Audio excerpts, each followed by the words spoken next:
23 novembre 1944. C'est par une journée grise et pluvieuse que les Alliés font leur entrée dans Strasbourg. Depuis plusieurs jours déjà, la Reichsuniversität de Strasbourg, l'université d'occupation, est en pleine débandade. Dans ses notes, le médecin-chef de l'hôpital pédiatrique, Kurt Hofmeier, décrit ces jours décisifs qui précèdent l'arrivée des troupes alliées. 20 novembre 1944. J'allais l'après-midi même chez le doyen de la faculté de médecine, le médecin-colonel professeur Stein, car je considérais que la situation générale était critique. J'attirai l'attention sur le fait qu'il était absurde de commencer les cours du semestre. Mais on me fit savoir qu'il était particulièrement important et politiquement significatif de maintenir l'université ouverte. Le lendemain, les détonations et salves d'armes automatiques se rapprochent. À 17 h, le professeur Hofmeier fait cours devant 10 étudiants seulement. Après une réunion de crise, le pédiatre opte pour la fuite. 22 novembre 1944. J'allais à l'hôpital civil chez le professeur Stein, où je le rencontrais vers 9 h 15. Je le trouvais buvant le café avec sa fille. Je lui assurais que je n'avais pas l'intention d'être fait prisonnier à Strasbourg. Il dit que l'on ne pouvait pas abandonner à leur sort nos infirmières allemandes, etc. Je pris congé de Stein.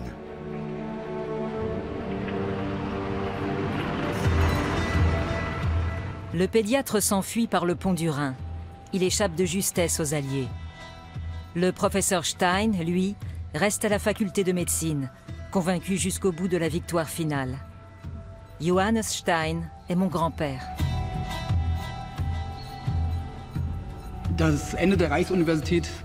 La fin de l'université du Reich est assez misérable. C'est une fuite précipitée. Les chars alliés postés devant le bâtiment principal. Pour les enseignants de l'époque, cette université était un rêve, mais il s'est envolé au bout de 6 semestres.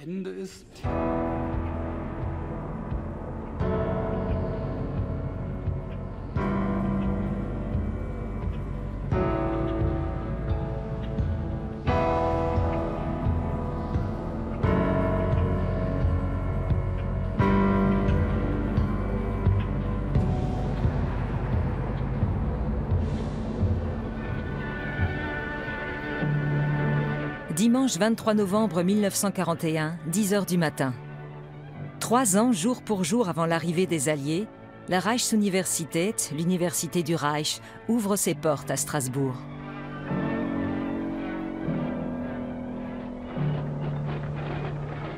Avec tambours et trompettes, un détachement de la Wehrmacht entre dans l'immense atrium du palais universitaire.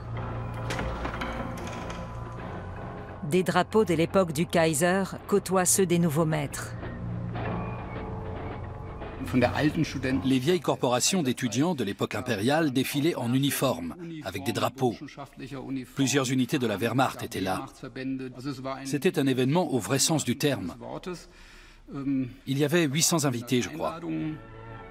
Tout le monde est présent pour cette inauguration très politique. Le Gauleiter Robert Wagner, le haut-commissaire à la ville Robert Ernst et nombre de notables venus de Berlin. Reichserziehungsminister Rust gab in seiner Rede der festen Zuversicht Ausdruck, dass diese Universität an der Grenzscheide zweier Völker zu ihrem Teil an der Befreiung und Einigung Europas mitwirken werde. Sur le front ouest, elle est unique et en même temps, elle est importante pour les nazis, les national-socialistes, dans le sens où elle doit représenter la science, la nouvelle science national-socialiste vers l'ouest. En territoire français annexé, 71 professeurs ont été envoyés pour former la nouvelle Reichsuniversität, par essence résolument germanique et national-socialiste. On prédit au moins 1000 ans d'existence à la Reichsuniversität. L'objectif est même de détrôner la Sorbonne. Lors de cette inauguration solennelle, on est en pleine guerre, Carl Schmitt, le recteur de l'université, se montre très offensif. Es gilt gerade hier, von Straßburg aus das zu überwinden, was oft und lange deutsches Denken und deutsches Fühlen überwuchert und überfremdet hat.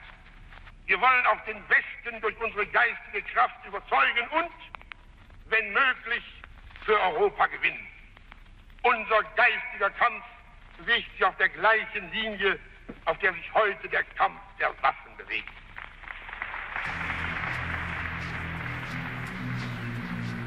Assiste également à ces cérémonies August Hirt, le futur directeur de l'Institut d'anatomie de la faculté de médecine. C'est ce jour-là qu'il rencontre Wolfram Sievers, le directeur de l'Ahnenerbe, en français le patrimoine ancestral. Cet institut de recherche pluridisciplinaire intégré à la SS, et dont Heinrich Himmler est l'un des fondateurs, a pour mission d'étayer scientifiquement les théories raciales des nazis. Sievers a déjà entendu parler des recherches de Hirt, et c'est dès le jour de l'inauguration qu'ils scellent leur collaboration diabolique. Ils sont très désireux de discuter, donc c'est pas juste une rencontre amicale au moment d'une cérémonie d'ouverture, il est déjà question de plans, de recherche, de projets et de prise de contact. 3 mois plus tard, le 9 février 1942, August Hirt soumet déjà une proposition de recherche concrète au directeur de l'Ahnenerbe, Wolfram Sievers. Il existe d'importantes collections de crânes de presque toutes les races et peuples. Pour ce qui est des Juifs, la science dispose de si peu de crânes que leur étude ne permet pas d'obtenir des résultats fiables. La guerre à l'Est nous donne à présent l'occasion de remédier à cette pénurie. C'est ainsi que l'Institut d'anatomie de la faculté de médecine de Strasbourg devient d'emblée un centre d'expérimentation monstrueux sur des êtres humains dans le cadre universitaire.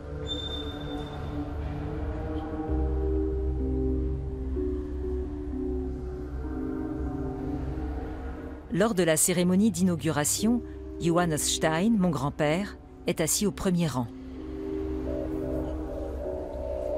En tant que doyen, il aura la responsabilité de tout ce qui se passera à la faculté de médecine. Comment a-t-il réagi au projet de Hirt?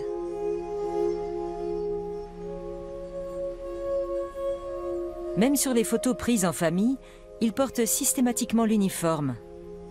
Mais parmi les siens, on le présentera toujours comme un simple suiveur, bien trop rêveur et talentueux pour se mêler de politique. Karine, sa fille, est ma mère. Elle se doute que ce ne peut pas être l'entière vérité. Nous, les deux petits, sommes en quelque sorte les enfants du nazisme. Car il était d'usage d'avoir non pas 3, mais 5 enfants à l'époque.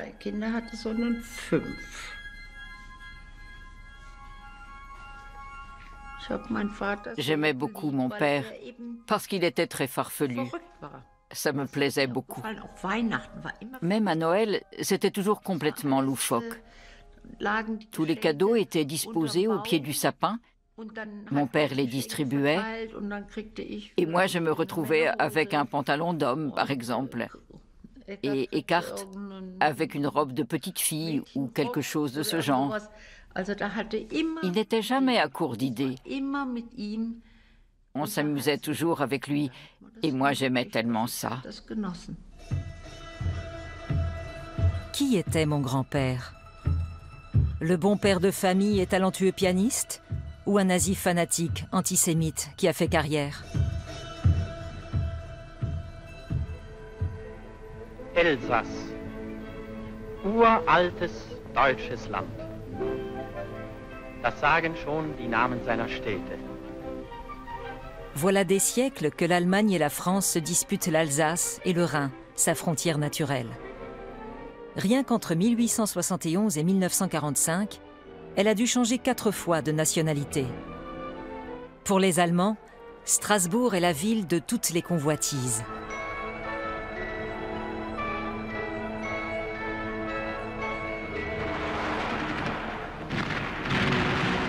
Le succès de la campagne de France emplit le peuple allemand de contentement et de ferveur nationaliste. Le 20 juin 1940, les troupes allemandes occupent Strasbourg. Adolf Hitler y vient en personne et visite la cathédrale, un symbole de la culture et de l'histoire allemande pour les Allemands.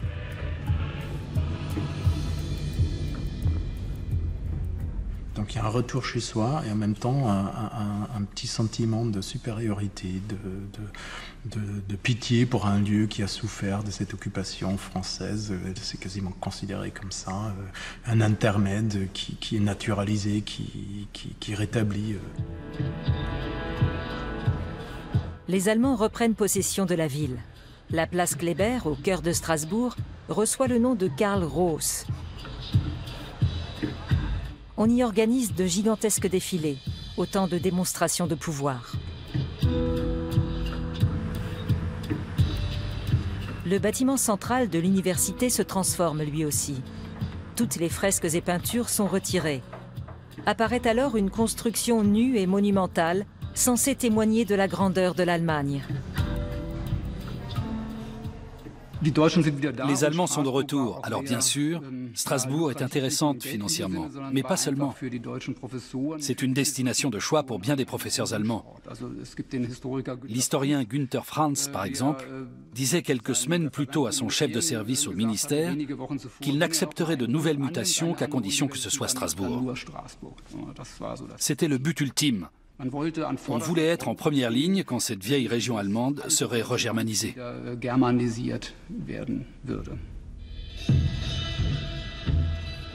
Avant sa nomination à Strasbourg, mon grand-père Johannes Stein vit à Heidelberg. Il y fait carrière à la faculté de médecine. Le directeur de la clinique médicale, Ludolf von Krehl, qu'il vénère, est son mentor.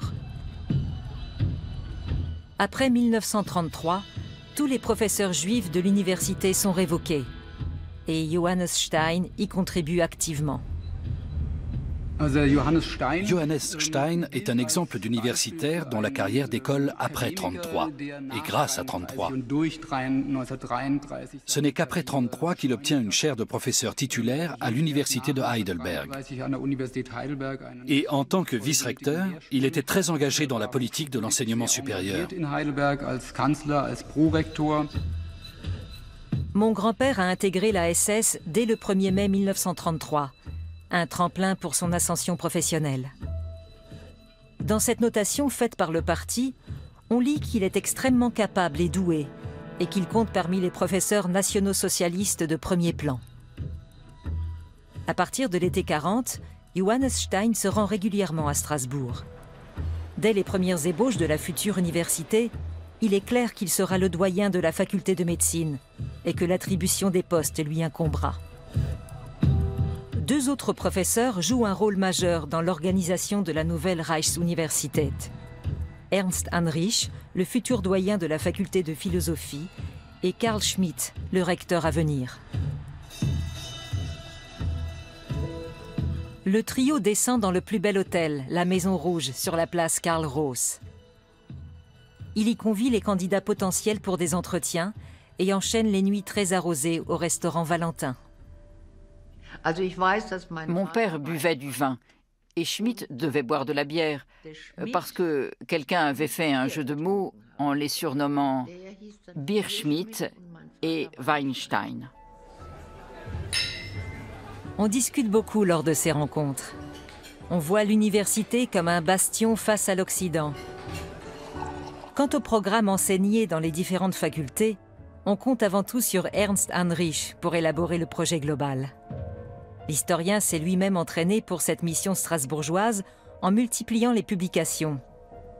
Pour ces universités forteresses frontalières de l'esprit, il requiert tout particulièrement une soumission totale aux idées nationalistes germaniques. Il en est convaincu. Chaque étudiant allemand doit d'abord réfléchir, indépendamment de la matière qu'il a choisie, aux principes fondamentaux de notre conception du monde, de nos travaux de recherche et de toute notre action et organisation.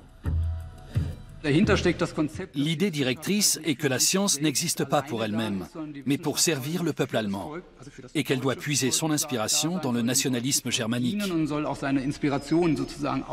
Autrement dit, l'université n'est pas là pour se livrer à des recherches sans but précis, elle est liée à l'idéologie du sang et du sol. Le juriste Ernst Rudolf Huber est également convié à de premiers échanges au Valentin. Il en gardera un souvenir mémorable. Les repas étaient encore d'un plantureux inimaginable pour nous. Le blanc alsacien de Dopf, un merveilleux Bourgogne, un champagne raffiné, et pour finir, un Armagnac à vous faire damner un sein. Ernst Rudolf Huber est l'un des éminents juristes du Reich. Verfassung, Constitution, son œuvre monumentale, pose le fondement juridique de la dictature nationale socialiste. La présentation de Huber se distingue en cela qu'il s'agit déjà d'un énorme ouvrage de référence. C'était un perfectionniste, et à de nombreux égards, parce que tout est déjà là, y compris les lois d'exclusion des Juifs. Le décret définit également le ressortissant de sang allemand ou apparenté. Un Juif ne peut pas être citoyen du Reich. Considéré comme un chercheur de haut vol, Ernst Rudolf Huber a le rang d'expert dans la mise en place de la faculté de droit. Il y avait des acteurs très différents dans ce jeu, qui ignoraient tous les uns des autres, ou qui entraient clairement en concurrence. Mais il y avait un consensus sur le fait que le corps enseignant devait avoir une composition bien définie. Pour cela, 3 conditions étaient exigées. Ces professeurs devaient être aptes à s'intégrer dans une communauté, avoir des compétences professionnelles et être politiquement fiables. Dans l'ensemble, ces critères ont été respectés. Les postes sont enfin tous pourvus. L'université accueille ses premiers étudiants à l'automne 1941.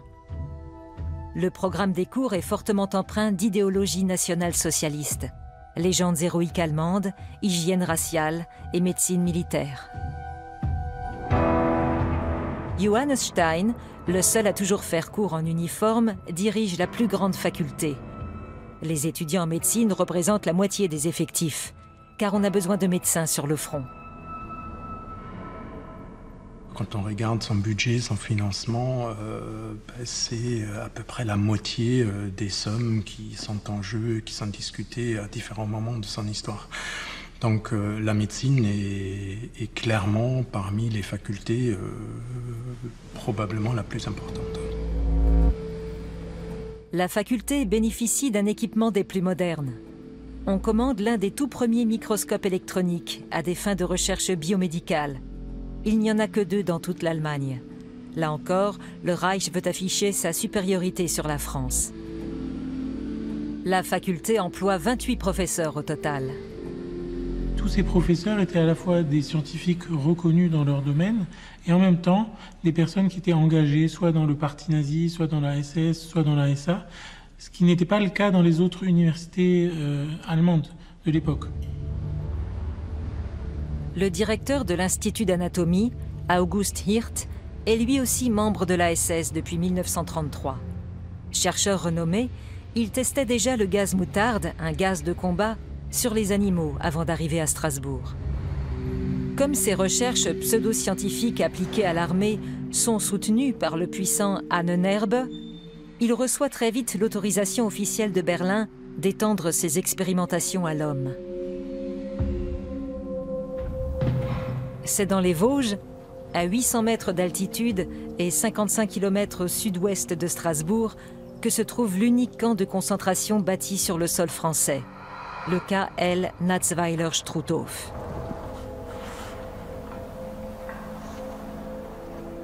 Le camp de concentration de Natzweiler a été installé sur cette montagne précisément parce qu'un ingénieur SS a trouvé un filon de granit et il s'est dit que c'était une bonne idée de l'exploiter pour les constructions du Grand Reich et notamment pour les monuments que Hitler voulait construire à Nuremberg. Les déportés y sont soumis à des travaux exténuants sous un climat extrêmement rigoureux. La plupart sont des détenus politiques, communistes et ennemis du Reich, originaires d'Allemagne et des pays occupés. Les autres sont surtout des homosexuels et des tziganes.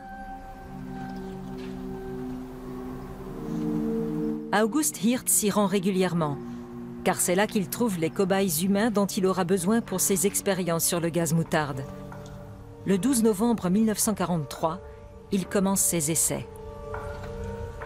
Il a pris une quinzaine de détenus et il leur a mis sur le bras des gouttes de gaz moutarde en regardant jour après jour les réactions après avoir donné son médicament.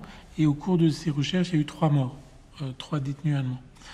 En parallèle de ça, son projet de collection anatomique juive a avancé et il a un peu évolué.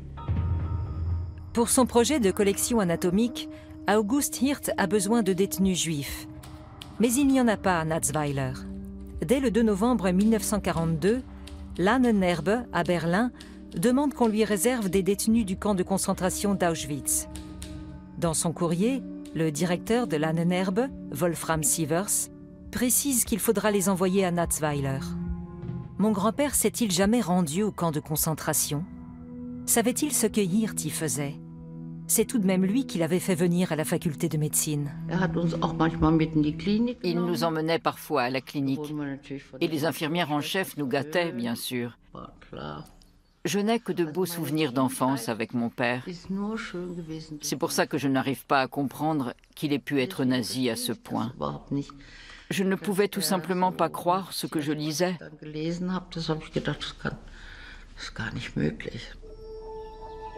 Depuis le mois de juin 1941, la famille Stein habite au 7 de la rue Schiller, dans le nord-est de la ville.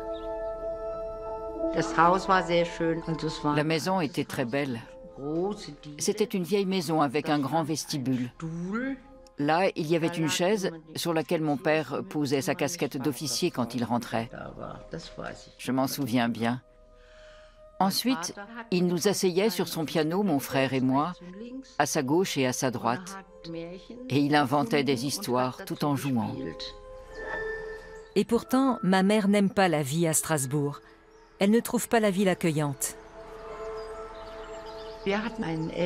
Nous avions une bonne d'enfant alsacienne que je n'aimais pas et qui ne nous aimait pas non plus. Ça se sentait. Les aînés de la famille s'engagent dans les jeunesses hitlériennes. Ma tante Friederike, très active au sein de la Ligue des jeunes filles allemandes, embrigade sa petite sœur. Je devais emmener d'autres filles au service, et elles ne venaient pas. Elles ne voulaient pas venir. Elles étaient alsaciennes, j'imagine, pas allemandes. Elles prétextaient qu'elles ne pouvaient pas venir parce qu'elles n'avaient pas de chaussures à se mettre. Les Allemands mènent une vie confortable dans Strasbourg occupé. Les professeurs s'installent dans les belles et grandes demeures désertées du quartier des universités. Ernst Rudolf Huber et sa famille vivent aussi dans une superbe villa. Ils ne se préoccupaient pas de savoir qui habitait ces maisons avant eux. Ça leur était bien égal. Ils habitaient là désormais. Car après l'invasion de la Pologne par l'Allemagne et le début officiel de la guerre en septembre 1939, les communes alsaciennes proches du front ont été entièrement évacuées. Strasbourg restera une ville fantôme pendant près d'1 an. Toute l'université, avec tout le mobilier, les livres, l'hôpital civil avec tous ses lits, tout était vide. Il ne restait que des bâtiments vides. L'université française de Strasbourg s'était repliée dans les locaux de l'université de Clermont-Ferrand. Bien que confinée dans un espace restreint, l'université française de Strasbourg, qui se considère comme la seule vraie université de Strasbourg, existe toujours dans la zone non occupée. On y a même transféré toute la bibliothèque universitaire. Les étudiants français se gaussent des Allemands et l'université repliée devient un foyer de résistance. Une épine dans le pied des autorités allemandes, qui occupent désormais la zone libre. En novembre 1943, elles investissent l'université et procèdent à de violentes arrestations. Ces rafles étaient brutales. Un professeur et un étudiant ont été abattus directement dans le hall parce qu'ils avaient trop tardé à lever les mains, apparemment. Et une partie des enseignants n'est pas revenue de déportation. Ils sont morts dans les camps de concentration. À Strasbourg aussi, les Allemands affichent leur puissance guerrière. De gigantesques défilés envahissent les places et les rues. Il s'agit de montrer à la population que l'Alsace est bien à eux désormais.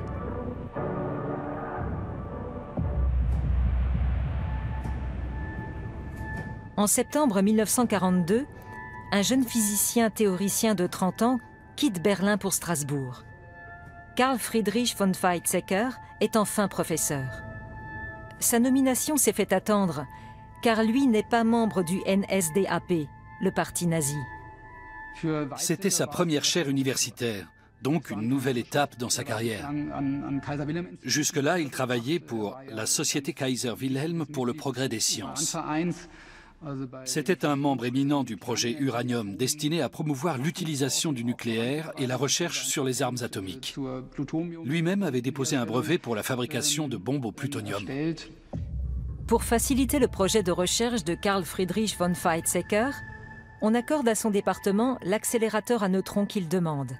L'Allemagne n'en possède que 2. Cet accélérateur électrostatique occupe un bâtiment construit spécialement à la faculté de médecine. Il est destiné à un usage interdisciplinaire, aux physiciens comme aux experts en biomédecine. Mais son utilisation est problématique dès le départ, surtout parce que le courant électrique manque. Les résultats du accélérateur à neutrons sont quasiment nuls à Strasbourg, parce que l'appareil est arrivé par rapport à la suite de l'histoire de la guerre de manière trop tardive, et que le temps de le faire fonctionner, on a pu faire un peu de phosphore radioactif. L'appareil a tourné, on estime, une centaine d'heures, donc c'est quasiment rien. Bien des équipements ultramodernes de l'Université du Reich ne serviront que brièvement, ou pas du tout. En 1944, quand Strasbourg est libéré, les Américains traquent avant tout les résultats des recherches sur le nucléaire, mais ils ne trouvent rien.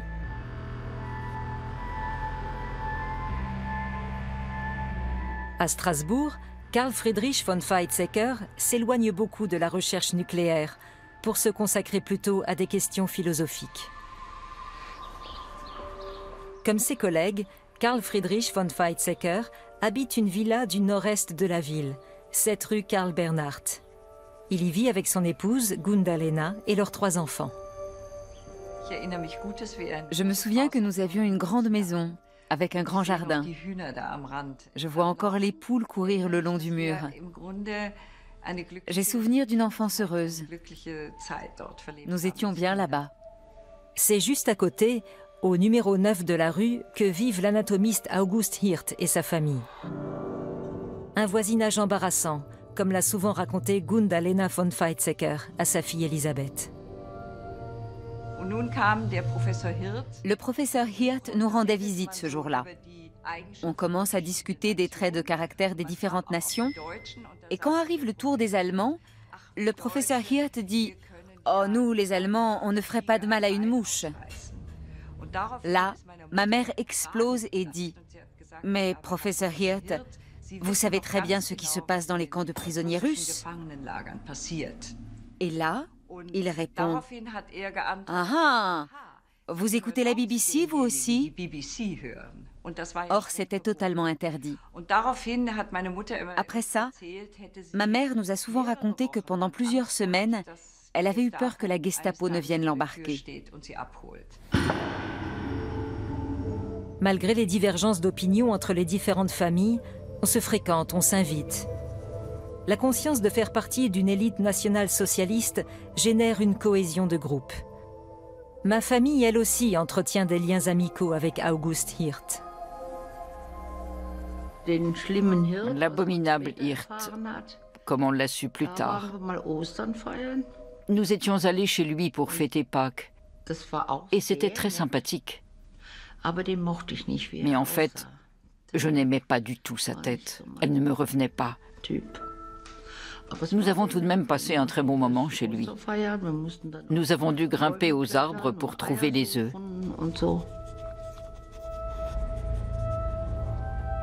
Elisabeth lit une lettre où sa mère évoque ses souvenirs. Des années plus tard, Gunda Lena von Weizsäcker parle encore de cette parenthèse strasbourgeoise avec exaltation. Quand je pense à Strasbourg, je vois le ciel presque méditerranéen, les forsythias en fleurs le long de l'île, les glycines grimpant sur les vérandas. J'entends les rossignols chanter depuis l'orangerie et se détachant au-dessus des toits, j'aperçois la façade de la cathédrale. Au camp de concentration de Natzweiler, en revanche, les conditions de vie sont épouvantables. les mauvais traitements, la faim, la maladie sont le lot quotidien des détenus. Mais les médecins-chercheurs de Strasbourg continuent d'y mener imperturbablement leurs recherches. Outre August Hirt, 2 autres professeurs de l'Ahnenerbe peuvent officiellement mener des expérimentations humaines. Le virologue Eugen Hagen, en vue d'un vaccin contre le typhus, et son confrère Otto Bickenbach, qui étudie sur des détenus les effets du phosgène, un autre gaz de combat. Otto Bickenbach n'a utilisé que des personnes déportées pour motif racial, qui étaient tous des tziganes, classés tziganes, 16 tziganes, dont certains d'ailleurs étaient des survivants d'autres expériences qui avaient été menées par Eugen Hagen. 8 d'entre eux avaient survécu aux essais sur le typhus et ils étaient réutilisés comme de vulgaires animaux pour de nouvelles expériences. La chambre à gaz se trouve sous les baraquements. Elle a été installée en 1943 pour le projet de collection de squelettes juifs du professeur Hirt. Mais l'anatomiste n'en est pas encore là. August Hirt a eu plusieurs problèmes. Il lui manquait un ascenseur à cadavres, il lui manquait un matériel pour enlever les graisses des corps pour les transformer en squelettes. Et il y a eu toute une série de problèmes qui a fait que ce projet a mis beaucoup de temps à se concrétiser. C'est pourquoi le médecin Otto Bickenbach est le premier à utiliser la chambre à gaz pour tester sur des détenus son antidote à l'arme chimique qu'est le phosgène.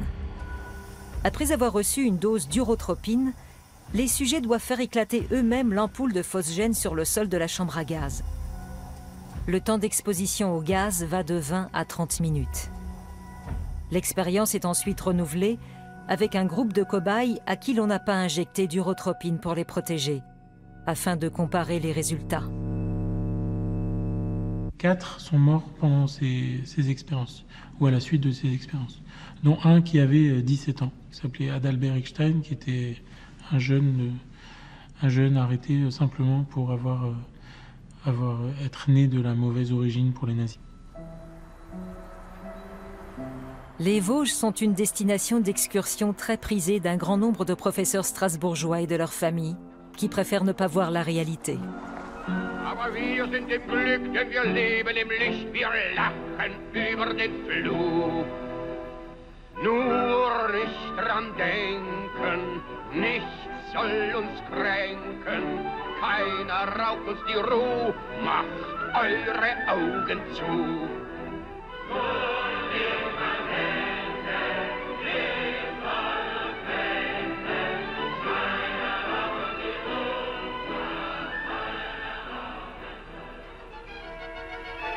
À Strasbourg, le théâtre a repris ses activités et il y a foule. La saison s'ouvre avec Lohengrin, l'opéra de Richard Wagner. Le public est cultivé, il aime la musique, la culture germanique. Professeurs et hauts dirigeants nazis se retrouvent à la maison de la camaraderie. On y fume, on y boit beaucoup et l'on y parle théorie.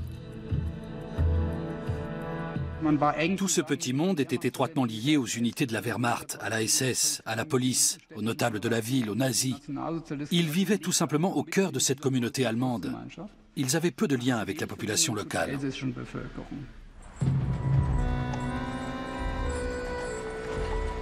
Un an après l'évacuation, les Alsaciens sont nombreux à être rentrés au pays. Et les nazis comptent sur eux pour leur projet de grand Reich germanique. L'occupant allemand supprime tout ce qui est français, change les plaques d'immatriculation. Une situation ambiguë pour les Alsaciens, car tous ne sont pas contre les Allemands. Et ce fossé entre anti- et pro-allemands se retrouve jusque dans les familles. Certains sont volontaires pour intégrer la SS ou la Wehrmacht. Dans les écoles, l'enseignement ne se fait plus qu'en allemand. Il n'était pas interdit de fraterniser avec des Alsaciens. On n'avait juste pas le droit de leur parler en français. Mais bien sûr, je le faisais quand je n'étais pas surveillée. Les prénoms français avaient été officiellement germanisés, ce qui donnait des bricolages ridicules. Des tas de Germaines rebaptisées Germania, par exemple, ou des René devenus Renati. C'était particulièrement grotesque. L'occupation s'installe au quotidien. Dans les amphithéâtres de l'Université du Reich, la proportion d'étudiants alsaciens remonte à près de 40%. Comme les étudiants allemands du Reich, ils doivent fournir un certificat d'arianité. L'incorporation de force des malgré nous dans la Wehrmacht à l'automne 1942 marque un tournant décisif en Alsace-Moselle. Annoncée dès août 1942, elle est mise en œuvre par classe d'âge. C'est à ce moment-là que les Alsaciens commencent à prendre leur distance avec la Reichsuniversität. De jeunes étudiants de la région décident de s'opposer à l'enrôlement de force. Ils forment un mouvement de résistance, le Front de la jeunesse alsacienne. Son chef est un étudiant en lettres, du nom d'Alphonse Adam. Un bel homme, hein, là. Pélagie Simon, la sœur d'Alphonse Adam, regarde de vieilles photos avec Mireille Hinker, dont le mari faisait aussi partie du réseau de résistance. Pélagie n'oubliera jamais le jour où l'on est venu avertir son frère de l'imminence de son arrestation par la Gestapo. Oui, c'est là. J'étais à la maison quand deux personnes sont venues, deux jeunes gens, et qui m'ont dit « Est-ce que votre frère est là ? Écoutez, dites à votre frère qu'il doit absolument partir parce qu'il risque d'être arrêté prochainement. »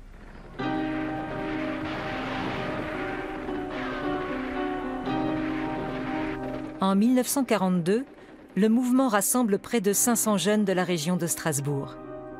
Il met sur pied des filières de passeurs pour aider des Alsaciens réfractaires à l'incorporation de force à rejoindre la zone libre en traversant la ligne de démarcation par les Vosges.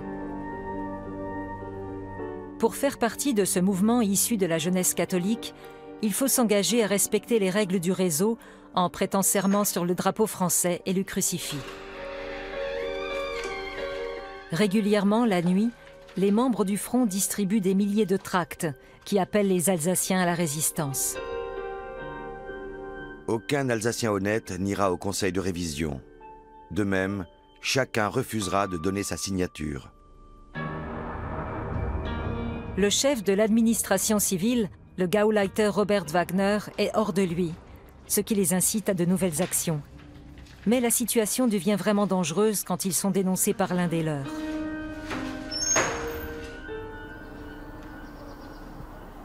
Pélagie Simon a 13 ans à l'époque.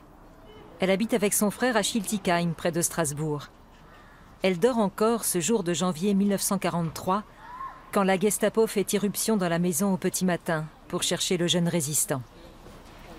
Ils ont dit « Raus, raus !» J'étais au lit et c'était 6 heures du matin. Ils sont entrés de force dans ma chambre, ont essayé de voir s'il y avait personne qui était caché dans l'armoire. Ils ont visité toutes les autres pièces et moi j'étais toujours là à trembler de peur d'une part. Mais pendant ce temps, Alphonse Adam, déjà mis en garde, tente de passer la frontière avec 2 camarades pour se réfugier en Suisse. Le groupe n'a pas réussi à s'enfuir assez tôt. On les a arrêtés à leur descente du train dans le pays de Bade, juste avant la frontière suisse. Ils ont été jugés ensuite par le tribunal du peuple de Berlin, qui siégeait à Strasbourg sous la présidence du juge Freisler en personne, début juillet 1943. On veut condamner les étudiants pour l'exemple. Connu pour son fanatisme nazi, le juge Freisler conduit les débats avec brutalité. Alphonse manque terriblement à sa petite sœur Pélagie. Leur mère est morte jeune, le père est parti refaire sa vie. Alphonse a un rôle fondamental pour la benjamine des 3 sœurs. Pendant sa détention, elle lui écrit de nombreuses lettres. Mon petit Alphonse, souvent, quand je me languis de toi, je relis tes mots si chers. J'aimerais tant être auprès de toi. Parce que nous sommes déjà tellement abandonnés, je suis sûre que notre mère ne nous oublie pas et qu'elle va te ramener à nous. Et voici la réponse du grand frère. Pélagie, seid mutig, folg deinen ältesten Schwesterchen. folg deinem ältesten Schwesterchen und denke immer an mich. Alphonse Le. Le procès s'ouvre le 6 juillet 1943 à Strasbourg. Pélagie veut y assister, mais elle est trop jeune. On l'expulse de la salle d'audience. Elle doit attendre seule dehors, pendant que le juge décide du sort de son frère. Le juge Freisler hurle et se déchaîne, tandis qu'Alphonse Adam répète sans arrêt « Nous sommes Français ». Ce jeune Alphonse Adam ne s'est pas laissé intimider. C'est vraiment très impressionnant d'entendre un aussi jeune homme tenir tête à Freisler. Alphonse Adam est fusillé le 15 juillet 1943 avec 5 de ses camarades. Pélagie l'apprend en tombant par hasard sur la vie, placardée en ville. Je suis allée et c'est là que j'ai vu Bekant Marron et puis que mon frère a été fusillé avec ses semblables le matin, à 6 h du matin. Ces jeunes étudiants qui respiraient la joie de vivre et se battaient pour leurs idéaux et pour la liberté l'ont payé de leur vie. C'est vraiment intéressant car ça montre que l'université allemande de Strasbourg fait partie aussi des rares exemples de résistance politique face au régime nazi. Et très injustement, l'importance historique de cet acte n'a quasiment pas été reconnue jusqu'à ce jour, même à Strasbourg. Sur le front de l'Est, la guerre se durcit de plus en plus. Et pour les Strasbourgeois, elle se rapproche. L'approvisionnement devient difficile, la vie est bien moins confortable. Et le journal propose des astuces pour faire des économies. Près de 40% des professeurs sont incorporés. Mon grand-père, Johannes Stein, est détaché sur le front de l'Est, lui aussi. Pendant ce temps, August Hirt le remplace à la tête de la faculté de médecine. Lui est considéré comme indispensable parce que ses recherches sont directement liées à l'effort de guerre. Les préparatifs pour la constitution de sa collection de squelettes juifs sont désormais terminés. C'est au camp de concentration d'Auschwitz que les détenus vont être choisis. La condition, ils doivent être en bonne forme physique. L'anthropologue Bruno Beger de l'Institut de recherche pluridisciplinaire nazi Ahnenerbe se rend au camp de concentration en juin 1943 pour faire une sélection. Sans doute que Hirt et Bruno Beger voulaient exploiter l'énorme possibilité qu'offrait le camp d'Auschwitz pour ces chercheurs d'avoir accès à ce qu'on pourrait appeler entre guillemets un matériel humain énorme, des juifs qui venaient de toute l'Europe. En août 1943, 86 déportés du camp d'Auschwitz arrivent au Struthof. 3 autres sont déjà morts dans le convoi parti de Pologne. Les survivants doivent être mis à mort à Natzweiler. Le 11 août, 29 femmes et 57 hommes meurent intoxiqués à l'acide prussique dans la chambre à gaz du camp. Les cadavres encore chauds sont transportés par camion jusqu'à l'Institut d'anatomie de l'université où on les garde dans la cave. Mais Hirt n'aura plus le temps de mettre son projet à exécution. Strasbourg est la seule université allemande à avoir effectué des expérimentations humaines de ce type. Toutes les autres expériences dont on a connaissance ont été menées par des médecins SS dans des camps de concentration. Mais là, ce sont bien des professeurs titulaires qui ont pratiqué ces expérimentations aux conséquences mortelles. L'Institut d'anatomie d'August Hirt n'est qu'à quelques pas du département de médecine. Mon grand-père devait quand même bien savoir ce qu'il se passait dans sa faculté. Les expérimentations sur des humains, les assassinats. Notre famille cherche aujourd'hui encore une réponse claire à cette question. À mon avis, le massacre orchestré par Hirt, l'assassinat de 86 juifs qu'il avait fait venir d'Auschwitz pour constituer ici une collection anatomique, était une affaire très secrète dont l'université n'avait pas connaissance. D'ailleurs, Hirt n'était pas seulement professeur d'université. Il travaillait aussi pour l'Ahnenerbe, donc pour la SS. Il avait son propre institut SS. Et c'est là qu'il a commis ses meurtres.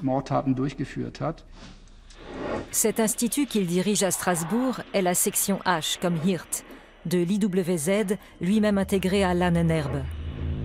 Il se peut donc que mon grand-père n'ait pas entendu parler des Juifs assassinés, mais il avait connaissance d'autres crimes. Le 17 mars 1943, l'IWZ, l'Institut de recherche scientifique de défense dont relève la section H, se réunit à Strasbourg. August Hirt et Otto Bickenbach, notamment, font le point sur leurs expérimentations humaines. Le tout en présence de Wolfram Sievers et de mon grand-père, le professeur Stein. Un autre document suggère que mon grand-père s'intéressait lui-même à la biologie dite raciale. Dans un courrier du 16 juillet 1943, il intervient personnellement en faveur de recherches raciales menées sur un groupe de prisonniers indiens de l'armée britannique.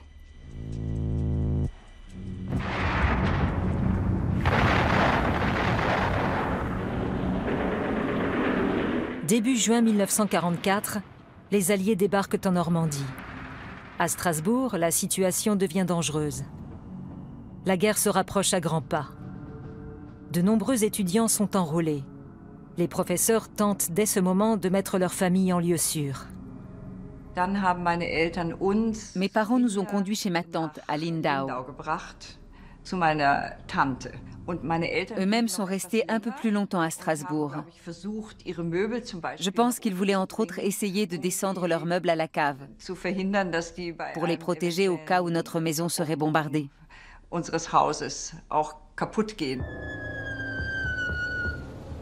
Le 11 août 1944, à 3 h de l'après-midi, les premiers gros bombardements alliés s'abattent sur Strasbourg.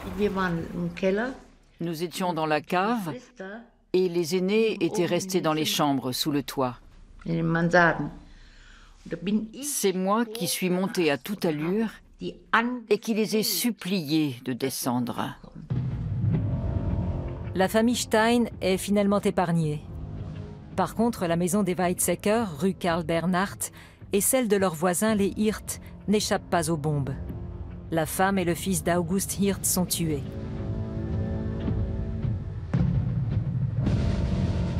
Dès septembre, les bombardements aériens reprennent. Ma grand-mère, Magdalene Stein, s'est déjà réfugiée en forêt noire avec les deux petits, Eckhart et Karine. Friederike, âgée de 19 ans, reste avec son père qui compte sur elle pour tenir la maison. Mais elle s'est probablement enfuie elle aussi, vraisemblablement le 22 novembre 1944, la veille de la libération de Strasbourg. Mon grand-père, lui, reste à la clinique. Il croira jusqu'au bout à la victoire finale. Le 23 novembre, il est fait prisonnier. C'est à la fois la fin de l'occupation allemande et de l'université du Reich.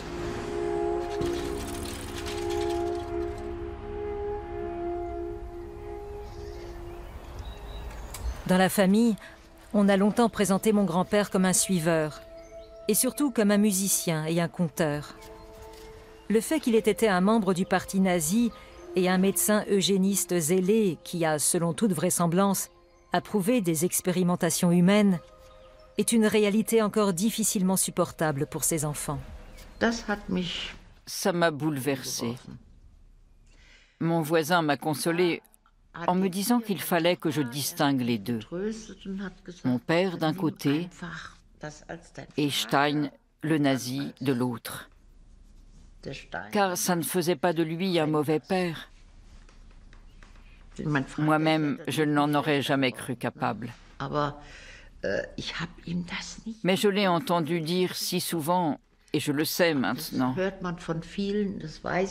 C'est comme ça. Et puis voilà. Après la guerre, les Alliés trouvent les cadavres de 86 déportés juifs dans la cave de l'Institut d'anatomie. Hirt les avait découpés en morceaux afin de les brûler, pour effacer les traces de ses crimes. Lorsqu'ils sont arrivés à l'Institut d'anatomie, le lendemain de leur assassinat par Joseph Kramer, un des assistants d'Auguste Hirt, qui était un Alsacien, qui s'appelait Henri Pierre, a tout de suite compris que c'était un crime. Il a recopié en cachette les numéros qui étaient tatoués sur les bras de ces déportés, puisqu'ils venaient tous d'Auschwitz, ils avaient tous un numéro au tatouage. Il a recopié ces numéros dans le registre des cadavres de l'Institut d'anatomie. Les dépouilles des 86 victimes reposent aujourd'hui au cimetière israélite de Strasbourg.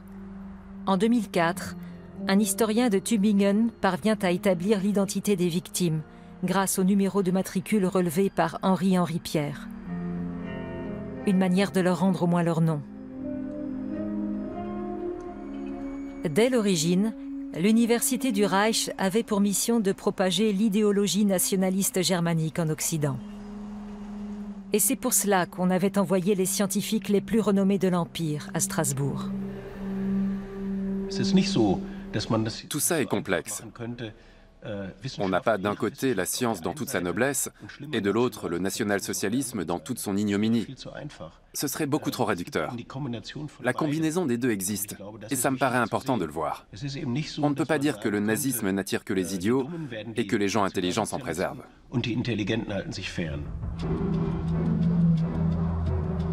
Après cette fin pitoyable, aucun des professeurs de l'université allemande de Strasbourg ne s'interrogera sur son rôle de fer de lance intellectuel du national-socialisme. Ils s'efforceront pour la plupart de poursuivre leur carrière scientifique ailleurs.